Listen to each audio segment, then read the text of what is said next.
सामाजिक कार्यकर्ते अंजली दमानिया मॅडम आपल्यासोबत आहेत. वारंवार बीड प्रकरणावरती प्रश्नचिन्ह उपस्थित करतायत. तपास ज्या पद्धतीने सुरू आहे त्यावरती आवाज उठवतायत. आज त्यांनी एक नवीन ट्विट केलेलं आहे, त्याचविषयी आपण त्यांच्याशी बातचीत करणार आहोत.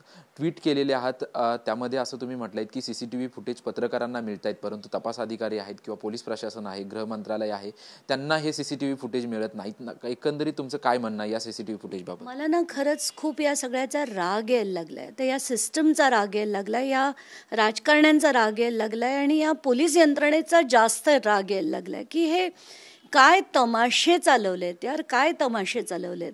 एकतर म्हणजे चौकशी करतायत, अमुक करतायत, त्यांना काही मिळत नाही.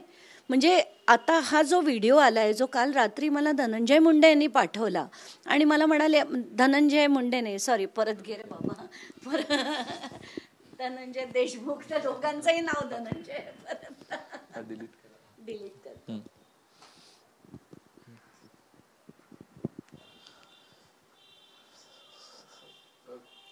सामाजिक कार्यकर्ते अंजली दमानिया मॅडम आपल्यासोबत आहेत, आपण त्यांच्याशी बातचीत करणार आहोत. बीड प्रकरणावरून वारंवार त्या प्रश्नचिन्ह उपस्थित करतायत, आवाज उठवतायत आणि वेगवेगळी माहिती जी आहे ती समोर आणण्याचा प्रयत्न करतायत. मॅडम, तुम्ही एक नवीन ट्विट केलेलं आहे, त्याच्यामध्ये तुम्ही म्हटलेलं आहे की सीसीटीव्ही फुटेज पत्रकारांना मिळत आहेत, परंतु गृह मंत्रालय असेल किंवा पोलिसांना मिळत नाहीत. काय एकंदरीत तुमचं म्हणणं आहे? कसं आहे की काल धनंजय देशमुख यांनी मला हा रात्री व्हिडिओ पाठवला आणि तोपर्यंत मी हे बघितलं नव्हतं. तर बघितल्यावर मला इतका राग आलाय आता की किती सडलेली सिस्टम झाली आपली, किती सडली आहे आपली सिस्टम, की कोणीच काम करत नाही आहे. यंत्रणा नाही, पोलीस डिपार्टमेंट नाही. सगळ्यांना सांगून, एवढं दाखवून, एवढं लावून धरून सुद्धा या लोकांना काहीही उरलं नाही आहे. आता कालचा हा जो व्हिडिओ आला आहे त्याच्यात सरळ फुटेज दिसतंय आणि तो पत्रकार दाखवतोय त्या फुटेजमध्ये की यांचं 13 मिनटं ते पेट्रोल पंपवर उभे होते, त्यांनी अमुक ठिकाणी ते धाब्यावर जेवले, त्यांनी जिथे टोल भरतानाचा देखील एक फोटो त्याच्यात आहे. हे बघून असं वाटतं हे सगळं यांना माहिती आहे. इथून आले, केस कडून आले, मग ते अक्कलकोटला गेले आणि पोलिसांना कळत नाही आहे. आणि PCR जर आपण बघितलं, माझं तर काल डोकं तडकलं रात्री, कारण PCR परवाच्या दिवशीच्या व्हिडिओचा उल्लेख देखील नाही आहे. आता परवा जर एवढा व्हिडिओ बाहेर आला असेल की ज्याच्यात सगळे आरोपी एकत्र आहेत, ह्या गोष्टीची आम्हाला चौकशी करण्यासाठी अधिकचा वेळ हवा, न्यायालयीन कोठडी देण्यात येऊ नये असं म्हणायचं सोडून त्यांना न्यायालयीन कोठडी देण्यास आमची हरकत नाही, आमचा तपास संपला म्हणून सांगितलं. संपला. आणि ह्याचा हा जो व्हिडिओ मिळाला त्याचा कुठेही उल्लेख त्याच्यात केलेला नाही आहे. म्हणजे हे चाललंय काय, मला तर डोकं सुन्न झालंय. आणि त्याच्यात कळतंय की त्या महाशयांना न्यायालयीन कोठडी, एक तर त्या महाशयांना कधी बेड्या घातलेल्या मी बघितल्या नाही आहेत. राजा महाराजासारखे ते येतात, गुन्हेगार आहेत ते, एक नाही 14 FIR आहेत त्यांच्यावर.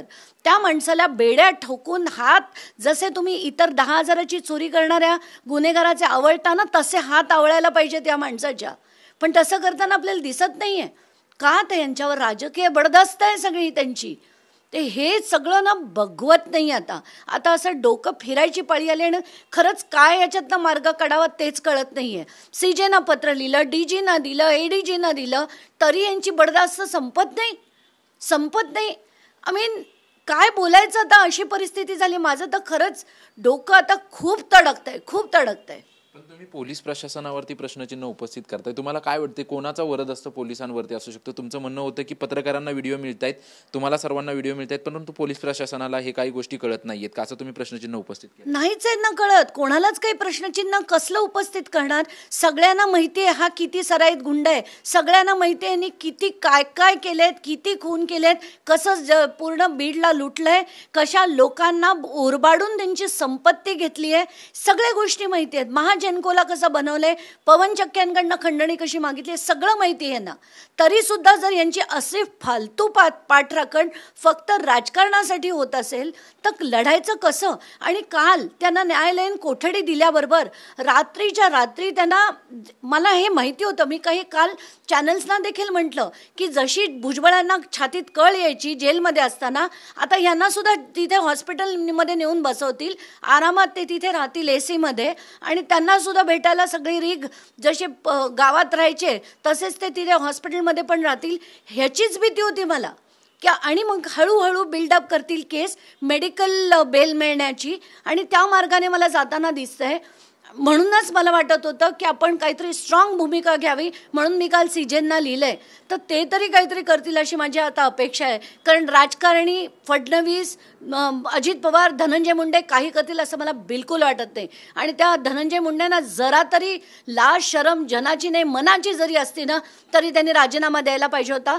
पण आता तसं करताना देखील आपल्याला ते दिसत नाही. पुढची लढाई कशा पद्धतीने असावी आणि पुढे आपल्या मागण्या कशा पद्धतीने असाव्यात असं देखील तुम्ही त्या ट्विटमध्ये उल्लेख केलेला आहात. त्याच्याबद्दल काय सांगाल? वारंवार म्हणतायत की धनंजय मुंडे यांचा राजीनामा घेतलाच पाहिजे, ही देखील मागणी अजून देखील तुमची जोपर्यंत पूर्ण महाराष्ट्रात जेवढे ट्विटर्स आहेत ना सगळ्यांनी फक्त एक ट्विट करायला पाहिजे, धनंजय मुंडेंचा राजीनामा पाहिजे म्हणजे पाहिजे.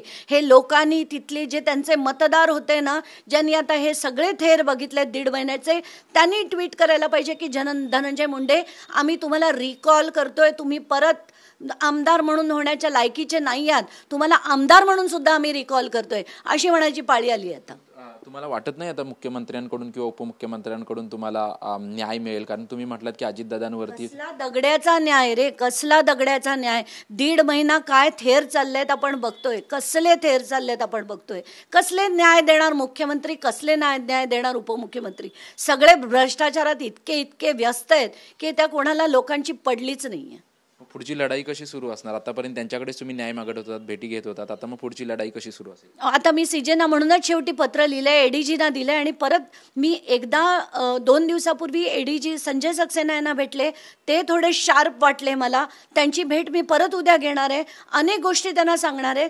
ते काही करतील अशी मला आशा आहे आणि त्यांना आणि सीजेनवरच आता जर काही झालं तर झालं, नाही तर हे प्रकरण परत संपल्यात जमाय असंच मला भीती वाटायला लागली. धन्यवाद आमच्याशी बातचीत केल्याबद्दल. आपण पाहतोय की अजितदादा असतील किंवा देवेंद्र फडणवीस असतील यांच्याकडून आता न्याय मिळणार नाही, अपेक्षा देखील राहिलेल्या नाहीत, परंतु मला सीजेनकडून न्याय मिळेल अशी प्रतिक्रिया जी आहे ते अंजली दमानी यांनी दिलेली आहे. कॅमेरामन मनीष विचारेसह निवृत्ती बाबर, TV9 मराठी, मुंबई.